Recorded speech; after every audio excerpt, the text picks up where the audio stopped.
사랑하는 성도 여러분, 여러분은 행복하십니까? 지금 행복하십니까? 네, 아유, 감사합니다. 어떤 사람이요, 사람의 행복에 대해서 글을 이렇게 적어놨습니다. 조금 차이가 있겠죠. 문화의 차이도 좀 있을 것 같은데, 하루를 행복하기 위해서 뭐 하면 될까요? 하루를 행복하기 위해서 이발을 하면 하루를 행복합니다. 일주일이 행복하려면 뭘 하면 될까요? 예, 일주일이 행복하려면 자동차를 새로 사면 된답니다. 자동차 행복은 일주일밖에 안 됩니다. 신차의 즐거움은 1년을 행복하려면 뭐 하면 될까요? 결혼을 하면 된답니다. 결혼의 행복은 1년밖에 안 됩니다. 그 다음부터는 전쟁입니다. 여러분의 지금까지 살아오신 중에 가장 내 평생 아니면 지금까지 가장 잘했다 생각하는 일이 있습니까? 그것이 뭡니까? 집을 사신 일입니까? 좋은 아내를, 좋은 배우자를 만났습니까? 아니면 좋은 직장에 취직한 것입니까? 어떤 것입니까? 내 평생에 가장 좋은 일, 가장 잘했다. 두고 감사하고 좋다. 네. 뭐 여러 저것이 있겠습니다만, 그러나 우리 그리스도인에게서 가장 내 평생에 가장 좋은 일은 뭘까요? 예수님 만난 겁니다. 죽을 수밖에 없는 내가 주와 허물의 수렁에서 허덕거리다가 영원한 지옥의 땔감으로 던져져 될 내가 하나님의 은혜로 복음을 듣고 예수님을 나의 구주로 믿고 영접한 것입니다. 이것보다 더 좋은 일은 없어요. 이것의 소중함과 가치를 모른다면 아직까지 예수님과 깊은 사랑에 빠지지 아니한 사람, 은만금을 주고도 그 어떤 부귀 영화를 주고도 바꿀 수 없는 거죠. 어떻게 내가 예수를 만났을까? 내 평생에 가장 좋은, 가장 평생에 감사할 일이죠. 그 주님과의 사랑에 깊이 빠져 있으면서 주님을 믿고 의지하고 살아가는 이것이 우리에게 있어서 가장 복된 일이고 가장 잘한 일입니다. 그 외에는 좀 다른데, 한 신앙인이 인생의 위기에 빠져 있었습니다. 돌파구가 보이지 않았어요. 칠흑 같은 어둠입니다. 도무지 앞을 볼 수가 없고 난제에 빠져서 허우적거리다가 도무지 희망이 사라져버리는 바로 그때 이 사람은 어려움부터 배운 기도의 힘을 체험합니다. 그래서 그는 하나님의 도우심을 입고 기도함으로써 그 위기를 돌파했고 그 위에 그는 수많은 기회를 얻을 수 있었습니다. 이것이 그가 기도하는 기도의 중요성을 깨닫기 시작한 거죠. 오늘 말씀에 보면 내가 평생에 기도하겠다 그러죠. 내 평생에 해야 할 일, 기도하는 일이 그렇게 소중할까요? 기도가 뭘까요? 우리는 기도의 정의에 대해서는 잘 내립니다. 뭐 영적인 호흡이다, 뭐 하나님과 대화하다, 뭐 다 합니다. 그런데 영국의 한때 유명한 목회자였던 윌리엄 템플은 기도에 대해서 본질을 이렇게 이야기합니다. 한번 따라해 보실래요? 기도는 하나님과 파트너로 일하는 것이다. 좀 다르죠? 기도는 하나님과 파트너로 일하는 것이다. 기도하기 전에는 아무 일도 생기지 않는데 기도하고 나면 세상 사람들이 말하는 우연이라는 것이 나타나기 시작합니다. 그런데 내가 기도를 많이 할수록 우연이라는 일은 자주 일어난다. 그러나 반대로 내가 기도를 쉬면 우연이라는 것이 생기지 않는다. 기도와 우연에 대해서 이야기합니다. 최근에 우리나라의 이 어떤 한 기관에서 데이터를 연구 조사한 것이 있습니다. 명목상의 그리스도인이 있습니다. 교회 안에 명목상의 그리스도인, 뭐 부모로부터 끌려왔거나 아내로부터 끌려왔거나 아직까지 믿음에 대한 확신도 없고 그냥 이름만 그리스도인, 교회도 잘 안 나오면서도 그냥 그리스도인, 이런 명목상의 그리스도인이 있습니다. 그 사람에게 기도에 대해서 물었습니다.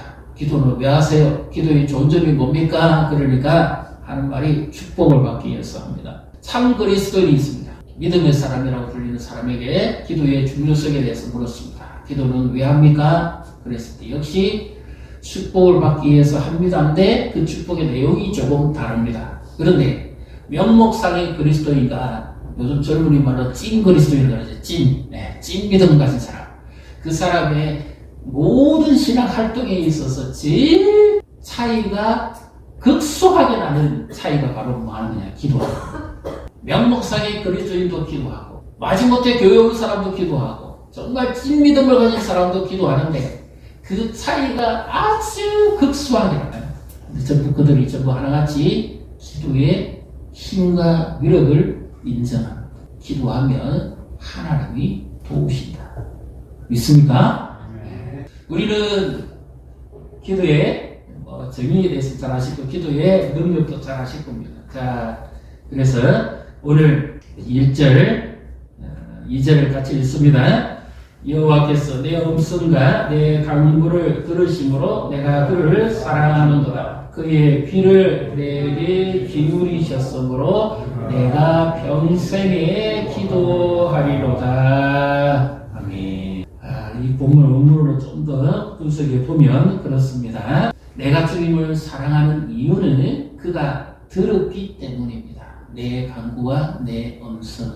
왜냐하면 그분께서 나에게 귀를 기울이셨으므로 내가 평생 그분을 부를 것입니다. 나는 이제 간청합니다. 여호와는 은혜로우시며 의로우시며 자비로우신 분입니다. 이 시편은요 누가 썼다고 정확하게 표현은 없습니다. 그런데 이 시편을 기록한 사람은 자기 인생에 있어서 한때 엄청난 어려움과 고통, 환난을 겪은 사람입니다. 자, 그 단어를 한번 잘 보시면 3절에 보십시오. 3절을 같이 읽습니다. 사망의 줄이 나를 두르고 소울의 고통이 내게 이르므로 내가 환난과 슬픔을 만났을 때에. 자, 여기 사망, 소울, 즉 음두, 죽음의 고통을 말하는 거죠. 그 다음에 환난, 예기치 않은 어려움과 인생의 위기, 그리고 슬픔, 희망이 사라지고 절망스러운 일을 만났을 때에 그 말. 누군지는 모르겠습니다. 마치 자기 인생이 지옥으로 끌려 들어가는 듯한 질병 때문인지 아니면 대적에 의해서 쫓기는 그 입장이었는지 아니면 억울한 일을 겪어서 도무지 풀지 못하는 이 인생의 수수께끼 때문인지는 모르겠는데 그는 마치 자기 자신이 죽음에 끌려 들어가는 듯한 그런 절망적 상황에 있었다. 그렇게 고백을 하고 있죠. 그때에 그는 하나님께 기도했습니다. 왜요? 하나님은 은혜로우시고 의로우시고 자비가 많으신 분이시죠. 우리가 믿는 하나님은 어떤 분입니까? 은혜로우시고 자비가 많으시고 의로우신 분입니다. 그래서 그분이 내 소리를 들어주시기에 내 간구함에 귀를 기울여 주시기에 나는 기도한다. 그렇게 말씀했죠. 이와 좀 비슷한 한 사건이 신약에 나옵니다. 고린도서 1장 8절 9절에 보게 되면 사도 바울이 복음을 전하다가 아시아 지역에 갔을 때 그가 당한 어려움을 이렇게 표현합니다. 형제들아, 우리가 아시아에서 당한 환난을 너희가 모르지 않기를 원한다. 그때에 나는 살 소망이 끊어졌다. 살 소망이 끊어지면 뭐예요? 죽음이죠. 에베소에서 당한 고통이나 사자굴에 던져질 뻔한 일이나 아니면 그 유대인들의 폭동의 무리가 사도 바울이 잡아 찢어 죽이기 전에 우리가 쉬지 않겠다고 하는 이 테러의 행위들, 그런 어려움에 빠져 있을 때 심지어 한 번은 누군가에게 모질게 맞아가지고 거의 죽었던 경우가 있죠. 사실은 죽었죠. 죽었는데 하나님 살리셨죠. 바로 그럴 때입니다. 그것이 모르기를 원치 않는다는 말은 무슨 의미입니까? 반드시 알아야 된다 하는 의미인데 그때 우리는 우리 자신이 사형 선고를 받은 줄 알았다. 그래서 우리 자신을 의지하지 말고 하나님만 의지하도록 하기 위함이었다. 이 표현을 하면서요 아주 중요한 기도의 힘을 이렇게 표현합니다. 11절에 너희도 우리를 위하여 간구함으로 도우라. 이는 우리가 많은 사람의 기도로 얻은 은사로 말미암아 많은 사람이 우리를 위하여 감사하게 하려 함이라. 그러니까 사도 바울이 그 죽을 뻔한 그 고통과 어려움을 어떻게 이겼느냐? 하나님만 의지하게 하는데 그 배후에는 그 바울과 일행들을 위해서 계속 기도하는 사람들이 있었다. 많은 사람들이 듣고 그를 위해서 계속 기도했던 결과 그 기도의 능력에 힘입어서 그가 죽을 것 같은 고통 가운데서 수령에서 건짐을 받았다. 우리가 계속해서 기도하고 집중해서 기도하면 하나님 우리를 위기에서 건지실 뿐만 아니라 우리가 하나님을 의지하는 믿음을 더해 주실 줄 믿으시기를 바랍니다. 기도는 위기에서 건져주는 것, 때로는 문제를 해결해 주는 것, 이렇게 이 말씀에서 그래 이 사람은 간증거리가 있습니다. 하나님 앞에 그렇게 절박하게 간절히 기도했더니 하나님께서 자신을 그 문제 가운데서 건져주셨다. 자, 6절을 같이 읽습니다. 여호와께서는 순진한 자를 지키시라니 내가 어려울 때에 나를 구원하시었도다. 여호와께서는 순진한 자입니다. 순진한 자, 그러니까 좀 세상 물정을 떨지 않은 사람, 뭐 이런 표현인데 원래 표현은 그런 표현은 아닙니다.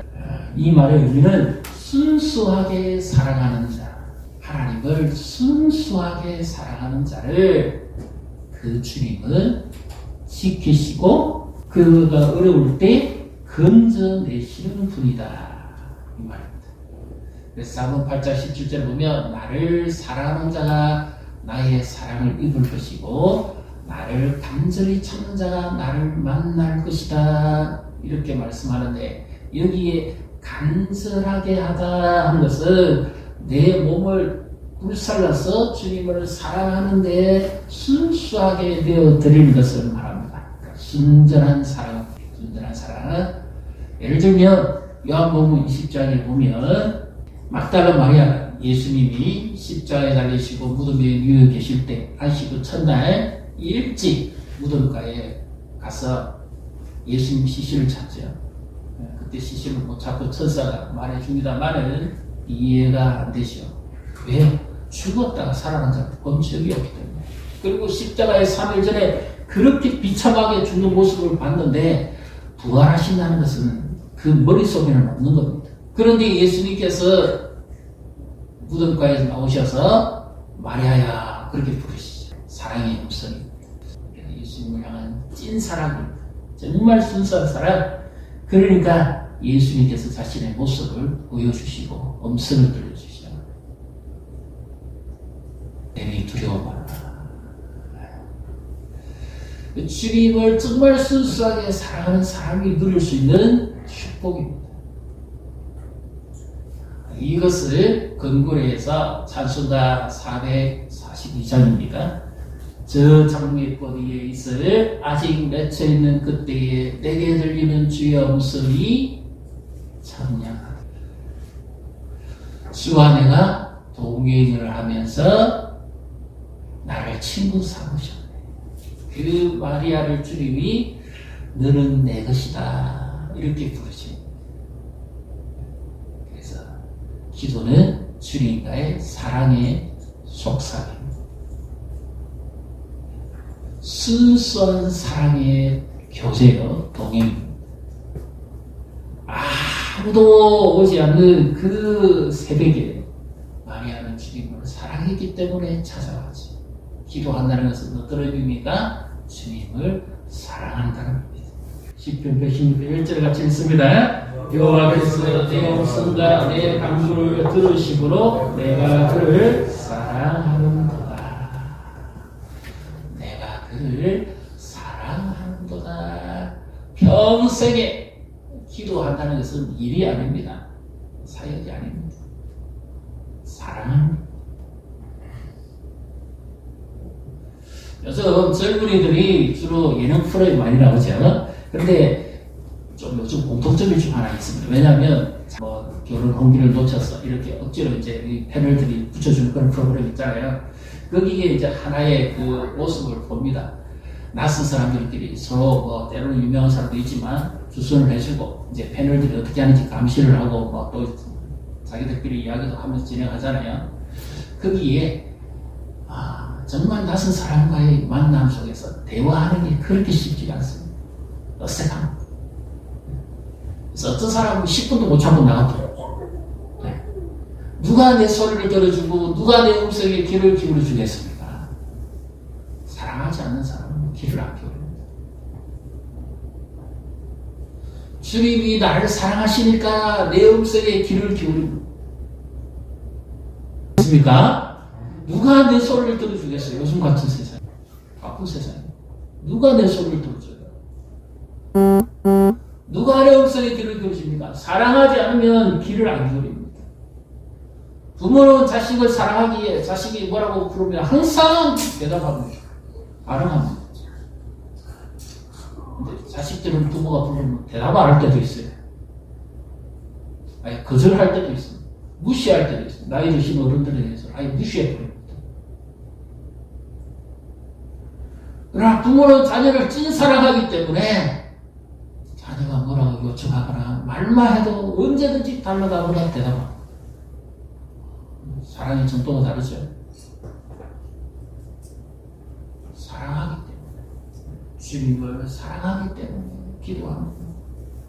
그래서 기도의 축복은 뭡니까? 사랑하는 자를 닮아가는 거예요. 명목상의 그리스도인은 기도하면 하나님이 도우신다는 것을 인정하면서 문제를 해결하거나 자기를 도와주시고 축복해 주실 것이라고 하는 것을 기도로 인정합니다. 기도의 위력을 인정합니다. 그러나 찐 그리스도인은 기도의 축복은 주님을 더 사랑하고 알아가는 것이다. 그래서 기도한다는 것은 뭐예요? 주님과 사랑을 나누는 시간. 막달라 마리아가 예수님을 만났듯이 내가 주님을 더 사랑하겠습니다. 순수한 마음으로 주님을 사랑하겠습니다. 그래서 주님 고백하는 내 마음에 있는 이 모든 것을 쏟아놓는 거죠. 대화하는 것을 지식 아니라. 그래서 그 속에서 주님과 대화 속에서 내 마음의 상처가 치유되고 어머니가 풀리고 마음이 평안함을 얻고 주께서 내가 너와 함께한다 하는 약속의 말씀을 듣고 힘을 얻고 용기를 얻는 거지. 기도하기 전에는 아무 일도 일어나지 않습니다. 그런데 기도하더니 일들이 생기기 시작합니다. 기도했더니 주님의 마음을 알 수가 있습니다. 기도했더니 사람을 사랑하게 됩니다. 기도했더니 거룩한 생활을 하게 됩니다. 기도하기 전에는 결코 알지 못하는 겁니다. 기도하기 전에는 마음이 불편하고, 기도하기 전에는 원망이 있고, 용서하기 힘들고, 기도하기 전에는 세상 사람과 별반 다른 차이가 없습니다.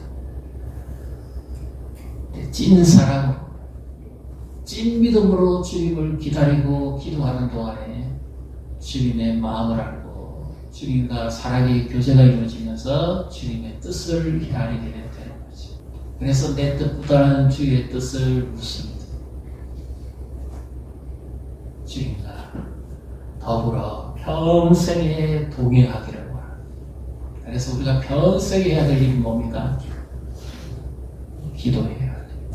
윌리엄 템플이 또 이런 이야기를 했습니다. 기도하기 전에는 결코 알지 못하는 일들이 있다. 기도하는 동안에는 하나님의 놀라운 손길을 경험하게 된다. 이 성령의 역사를 말합니다. 그래서 기도하는 사람은 어떤 사람입니까? 주님을 사랑하는 사람입니다. 믿습니까? 기도하는 사람은 기도하는 대상을 사랑하는 사람. 누군가를 위해서 기도한다? 그 사람을 사랑하는 사람. 사랑하지 않는 사람은 기도하지 못합니다. 기도하면서 나를 사랑하신 주님을 더 알아가게 되고 닮아가게 되는 거죠. 기도를 통해서 우리의 믿음은 자라게 됩니다. 내 평생에 기도해야 합니다. 얼마나 기도할 일이 많습니까?